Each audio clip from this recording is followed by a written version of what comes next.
following is brought to you by Haney Farms, your canola, corn, and cereal seed experts. Find us at haneyfarms.com.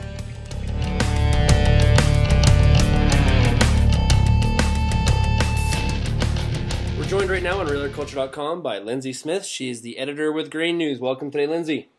Hello, Sean. Lyndsey, a couple weeks ago you were at Agribition in Regina, which is kind of the annual convention of a lot of the cow-calf industry comes to town, and there's livestock shows and trade shows. What was kind of the mood at the show this year? Really good, actually. There was quite a bit of optimism across most livestock types. It is, of course, a gigantic cattle show. Lots of, all the purebred guys are there and showing, and some beyond a couple things about maybe the facilities being a little dated and needing some love there. There was certainly a lot of optimism, actually, which is nice. It was different than in past years, where there was certainly some talk about good prices out there, and there was certainly they do have quite a few auctions in conjunction with the show, and there was good interest and good money to be had. So that was very positive. Was there much discussion, Lyndsey, amongst some of the people in some of the stockyards there in regards to the potential for, because of some of the good prices we've seen, maybe starting to stock up or beef up the cow herd? You know, it was interesting. I did actually attend one discussion where really they were talking about how, as even though we're in the face of some good prices, there are those that are taking their profits and still moving on. And so there was still some discussion about how, yes, prices are good, but that we may not have seen actually the bottom of the cow herd. We might still see some contraction yet happening, which isn't, I don't know, I guess depends what side you're on. It's not necessarily a bad thing, but that I found very interesting, that there was some discussion that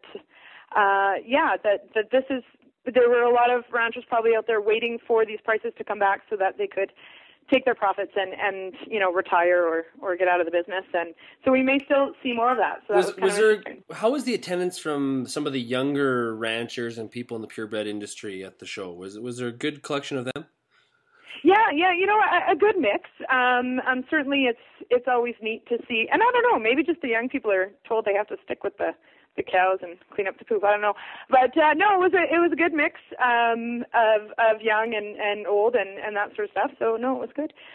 There was certainly a lot of interest on the sheep side. Actually, the sheep and bison industry both have been getting a lot of attention lately, and deservedly so. They're doing really well, and the sheep barn was full. The auction was really well attended. The prices were fantastic, so far as I heard.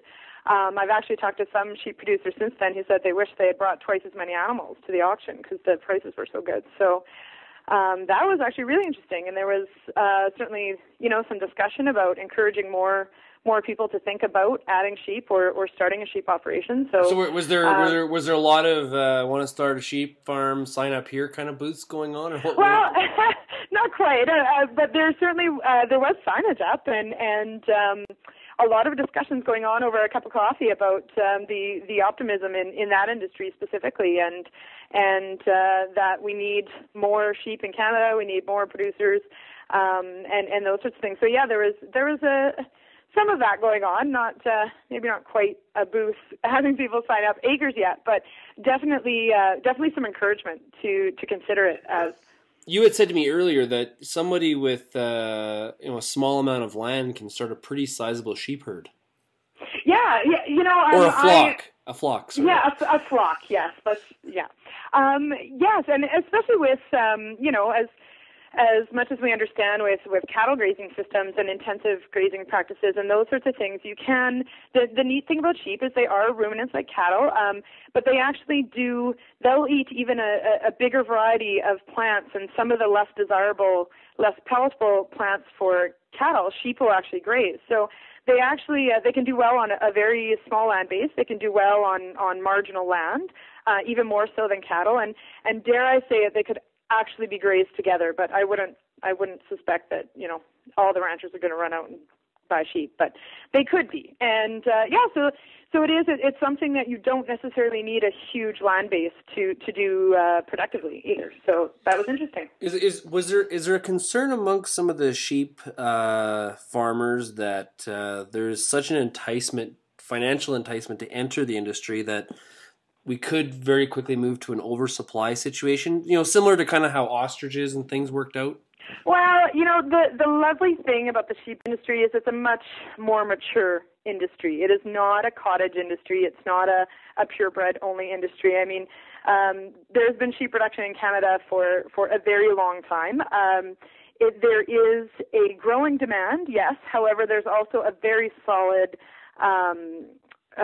demand base of just the general population. Lamb is not something that's rare, certainly on many restaurant menus. I mean, you can find it. Maybe it's not on every restaurant menu, but it's not rare. Like you might find elk or ostrich as a very exotic kind of choice. But sheep or lamb is not exotic necessarily by any standards. And certainly as our population grows, demand is certainly growing along with it. And now, I'm not an expert in the sheep industry, but from the reading that I do, we still have a long way to go. We I believe aren't even meeting 60%, I think, of the demand domestically. So there is still a pretty huge gap in those sorts of things. So. Okay. Well, Lyndsey, thanks a lot, and we'll talk to you again soon. All right. Thanks, Sean.